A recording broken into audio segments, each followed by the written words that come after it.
नमस्कार, माय माउली हिंदी समाचार में आपका स्वागत है और मैं हूँ शेख इस्माइल। दर्शकों, हम अभी इस वक्त बीसी गुरुकुलम यानी महात्मा ज्योतिबा फुले गुरुकुलम में अभी इस वक्त मौजूद है। कल हमने एक स्टोरी बनाई थी और स्टोरी में बताया था कि यहाँ पर इस महात्मा ज्योतिबा फुले में क्या क्या सहूलतें हैं और क्या क्या सहूलतें नहीं है और बच्चे किस तरह से त्रासग्रस्त हैं।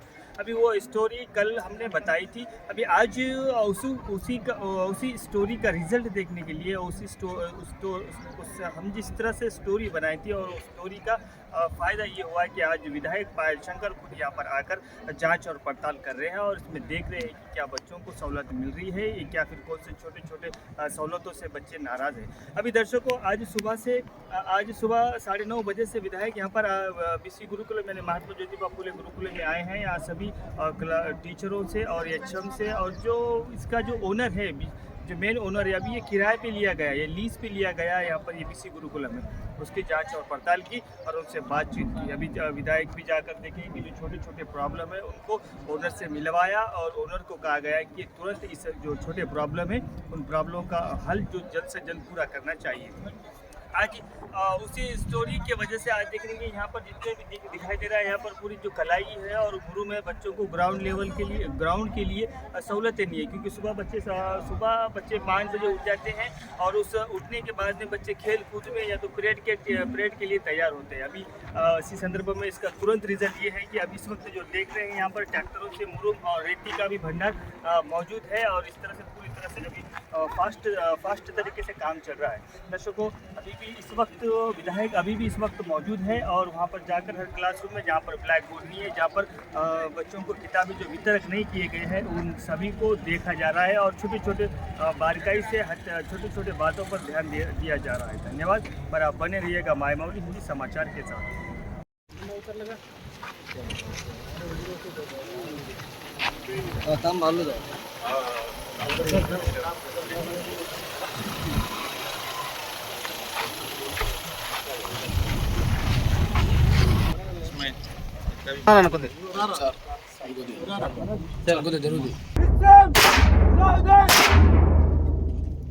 सलामी देगा, झंडा सैल्यूट, सलामी दो। Good morning sir, welcome to MZ boys Bela.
ఏం లేదు నీట్ ఉండాలని అందరు నట్టే ఉన్నాం. దీనికి ఏం పెడతావు ఈ దానికి ఇంత పెట్టాలని మీరు ఎంత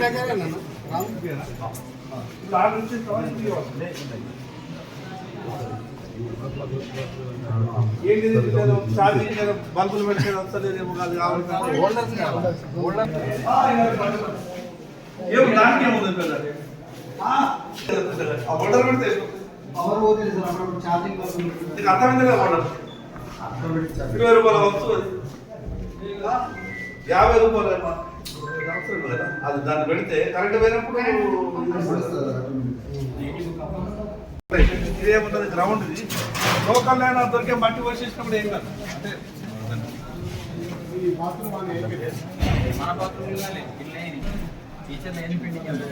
ఇక బాత్రూంలో ఏ ప్రాబ్లం ఉండదు టీచర్లో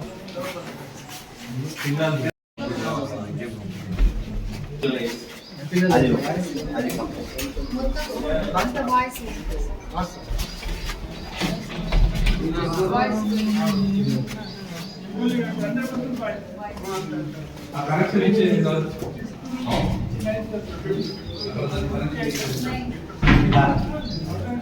మనం చేయాలి టీచర్లు కావాలి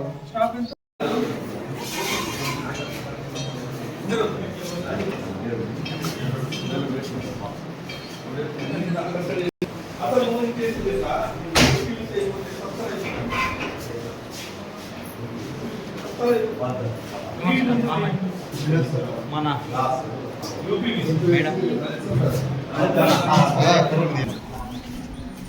ఇంట్లో ఉన్నాం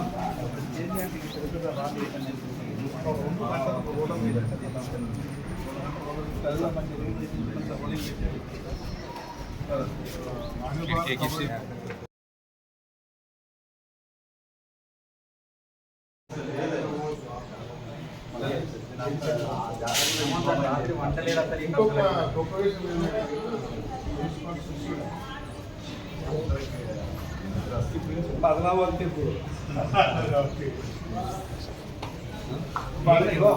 అక్కడ ఉన్న ఎన్నెళ్ళకి అగ్రిమెంట్ చేస్తారు ఎన్నెళ్ళకి చేస్తారు అగ్రిమెంట్ ఇప్పుడు ఈ పనులన్నీ ఈ రోజు ఏమో ఈ రోజు పెట్టేస్తారు. కాదు కాదు ఎన్ని సంవత్సరాలు చేస్తున్నారు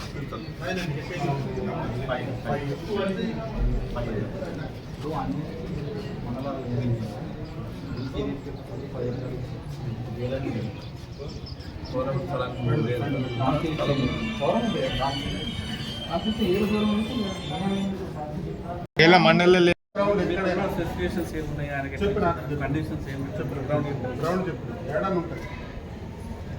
గవర్నమెంట్ టీచర్ గా మీరు అబద్ధాలు ఆడదు. ఎందుకంటే వితౌట్ గ్రౌండ్ మేము హైదరాబాద్ పెట్టుకోలేమా? వితౌట్ గ్రౌండ్ ఈ డిఓ కాదు కదా, కలెక్టర్ కాదు కదా, మేము అసలు ఆర్డర్ ఇవ్వడానికి లేదు. ఫస్ట్ కావాల్సిన పిల్లలకు గ్రౌండ్ మార్నింగ్ 5 నుంచి స్టార్ట్ అవుతున్నాడు, 8:15 వరకు ప్రేయర్ వరకు అక్కడ ఆడనే ఉంటాడు. మళ్ళీ ఈవినింగ్ కూడా ఉంటుంది కాబట్టి గ్రౌండే కావాలి. ఆయన అన్నీ చేసిండు. ఏంటి 20 లోడ్లు కూడా అవసరం. ఇప్పుడు జస్ట్ కొంచెం బ్యాక్ గ్రౌండ్ గురించి అక్కడ అది 2 సెట్ అయితే మా పోరగాళ్ళు 10 నిమిషాలు పలగొడతారు కదా. అట్లా ఏడైనా గుర్తుంచుకోండి. మీరు రెంట్కి వచ్చిన క్యాండిడేట్కి మధ్యలో మీరు కిటికీలు పెట్టే దాకా ఏం అవసరం అంటే పక్కన అది ముందు ఉండే అది ముందే ఉంది. ఏమనైతే మేమైతే మా పిల్లలు 24 పక్కన ఫామ్ హౌస్ లాగా ఫామ్ హౌస్ ఉండే కదా.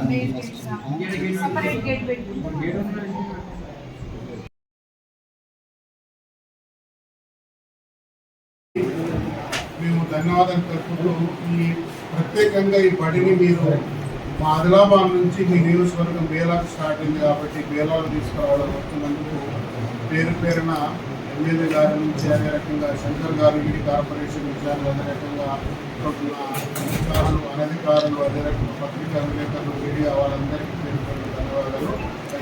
Very much. BC residential school Bela మండలానికి సంబంధించినటువంటి యొక్క పాఠశాల ఆదిలాబాద్లో ఇన్ని సంవత్సరాలుగా నడవడం, బేలాకు చెందినటువంటి ఆ యొక్క పాఠశాల బేలాలోనే రన్ చేయాలన్నటువంటి ఆలోచనతోని ఇక్కడ బేలా మండల కేంద్రంలో స్థానికంగా ఉండేటటువంటి స్థానికులంతా కూడా సహకరించి ప్రత్యేకంగా ఈ మండలంలో మంజూరైనటువంటి పాఠశాల ఈ మండలంలోనే ఉండాలని ఒక గొప్ప ఆలోచనతోని అధికారులంతా కూడా ఈ యొక్క పాఠశాలని బేలాకు షిఫ్ట్ చేయడం, అదేవిధంగా ప్రభుత్వ బిల్డింగ్ లేని కారణంగా ఇక్కడ స్థానికులైనటువంటి రాజు చోప్డే గారు గొప్ప మనసుతో మరి ఆయన ఒక బిల్డింగ్ నిర్మాణం చేసి ప్రభుత్వానికి లీజుకి ఇవ్వడం వారికి ప్రత్యేకంగా ధన్యవాదాలు. ఈ సందర్భంగా ఈ మండల వాసులకు, ప్రజాప్రతినిధులకు, మిగతా ప్రభుత్వ ఉద్యోగులకు అందరికీ విజ్ఞప్తి చేస్తున్నా, ఇంత గొప్ప పాఠశాల మన మండలకు వచ్చినటువంటి సందర్భంలో మన మండల పిల్లలందరికీ కూడా అవకాశం రావాలంటే ఏదైతే ఎంట్రన్స్ సమయంలో ఆ యొక్క ఎంట్రన్స్ రాయించాలనో, ఎగ్జామ్ రాయించాలనో ఆ దిశగా మనమందరం కూడా మనవంతు ప్రయత్నం మనం చేయాలి. కొత్తగా వచ్చినటువంటి బిల్డింగ్ కాబట్టి ఒకటి రెండు చిన్న అసౌకర్యాలు కూడా ఉంటే దాన్ని కూడా తొందరగానే పూర్తి చేసిస్తామని రాజుగారు చెప్పడం జరిగింది. ఆర్సీఓ గారు, అదేవిధంగా ఈ మండల ఇన్ఛార్జ్, అదేవిధంగా మిగతా ప్రిన్సిపల్ సిబ్బంది అంతా కూడా ఒక మంచి ఆలోచనతోని వారి పిల్లలను ఏ విధంగానైతే చూసుకుంటారో మరి పేదల పిల్లల్ని కూడా ఆ రకమైనటువంటి ఆలోచనతో చూసుకొని వారికి మంచి చదువునిచ్చేటటువంటి బాధ్యతతో పనిచేస్తూ ఉన్నారు.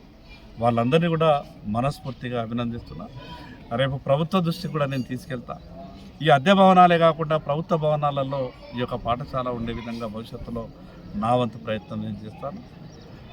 ఏమైనా మారుమూల ప్రాంతమైనటువంటి బేలాకు ఈ యొక్క పాఠశాల రావడం, ఈ పాఠశాలని షిఫ్ట్ చేయడానికి సహకరించినటువంటి ఆర్సీఓ గారికి, సిబ్బంది గారికి అందరికీ కూడా పేరు పేరున నా యొక్క ధన్యవాదాలు. ఉమ్మడి జిల్లా ప్రాంతీయ సమన్వయకారిగా నేను ఆర్సీఓ రాఠోడ్ గోపిచంద్ మాట్లాడుతున్నా. యాక్చువల్గా ఈ పాఠశాల 2022లో మునుగోడు ఎలక్షన్స్ అప్పుడు మాజీ సీఎం కేసీఆర్ గారు ప్రతి జిల్లాకు ఒక పాఠశాలను ప్రారంభించారు.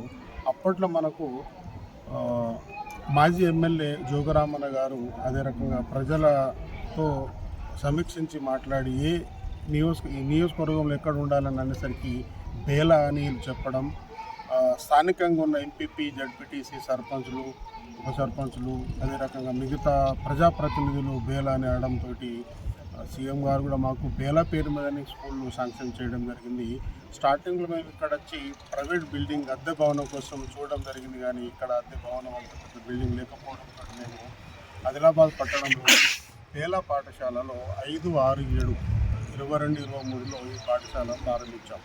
దాని తర్వాత ఇక్కడున్న ప్రజలందరూ మాకు ఫోర్స్ చేయడం, బేలాలు ఉండాలి, ఆదిలాబాద్ ఎట్లా పెడతారని అనడంతో నేను స్థానిక ఎమ్మెల్యే, మాజీ మంత్రి శ్రీ జోగరామన్న గారిని కలవడం, ఈ ఊరు వాళ్ళందరూ కట్టకట్టి అక్కడికి రావడం, నన్ను ఒప్పియడం, అదే రకంగా స్థానిక ప్రభుత్వ ఉపాధ్యాయుడిగా పనిచేస్తున్న రాజుగారిని ఒప్పించి ఈ పాఠశాలను లాస్ట్ ఇయర్ స్టార్ట్ చేయడం జరిగింది, కట్టడం.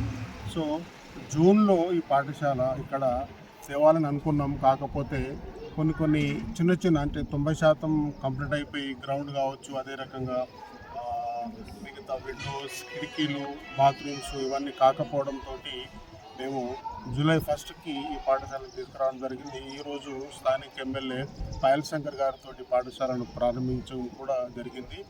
సో చిన్న ప్రాబ్లమ్స్ గురించి ఎమ్మెల్యే గారి దృష్టికి తీసుకురావడం జరిగింది. అదే రకంగా ఓనర్ రాజు గారు కూడా చెప్పడం జరిగింది. ఆల్రెడీ మీరు చూస్తున్నారు, ట్రాక్టర్లు కూడా వచ్చేసినాయి. ఈ మోరం, అదే రకంగా అక్కడ వెనకాల పిల్లలకు బాత్రూమ్స్లో స్నానాలు చేయడానికి సరిపోకుంటే మిగతా ట్యాప్స్ కూడా పెట్టడానికి ఆయన రెడీ ఉన్నాడు. 3-4 డేస్లో ఆయన అన్నీ చేస్తాడు. ఇక ముందు ఇప్పుడు 5th, 6th, 7thలో స్టార్ట్ అయిన పాఠశాల last year 5th, 6th, 7th, 8th, ఈసారి 9th క్లాస్ వరకు వచ్చింది. దాదాపుగా 400 మంది పిల్లలు ఇక్కడ ఉమ్మడి ఆదిలాబాద్ జిల్లాల నుంచి ఇంటర్ టెస్ట్ రాసి ఇక్కడ చదువుతూ ఉన్నారు. నెక్స్ట్ ఇయర్ ఇంకో 6 నెలల్లో, నెక్స్ట్ ఇయర్ జూన్లో 10th క్లాస్ అవుతుంది. ఈ రకంగా ఇంకొక 3 సంవత్సరంలో ఈ పాఠశాల ఇంటర్ సెకండరీ వరకు ఉంటుంది. ఈ పాఠశాల కానీ ఇంటర్ సెకండరీ